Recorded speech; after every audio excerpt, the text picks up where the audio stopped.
Мәтіндік есептерді шығар. 5-ші есеп 32-33 беттер.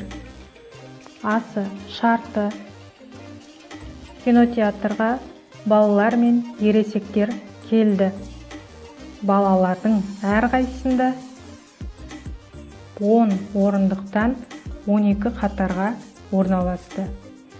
Ал ересектер олардан, яғни балалардан 3 есе кем.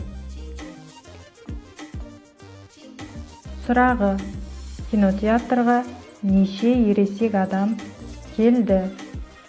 Шешуі: 10 орындықтан 12 қатар есе, яғни әрқайсысы есе, демек көбейтеміз. 3 есе кем. Есе кем десе, демек бөлеміз. Бөлу 3. Енді 10 мен 12-ні көбейтсек 120.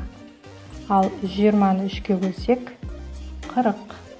Олай болса жауабы: кинотеатрға 40 ересек адам келді.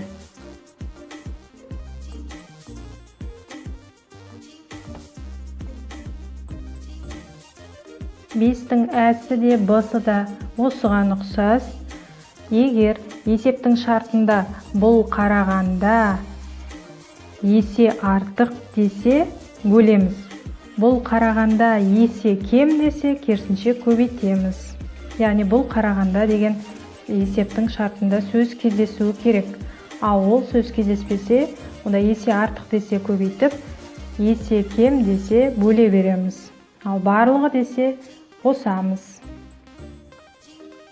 6-шы есеп: өрнек құрастыр және оның мәнін тап. 520 бірінші қосылғыш, 22 бөлу 2 екінші қосылғыш. Қосының мәнін табу керек. Олай болса қосу амалын қоямыз. 22-ні 2-ке бөлгенде 11, 520-ға 11-ді қосқанда өрнектің мәні 531.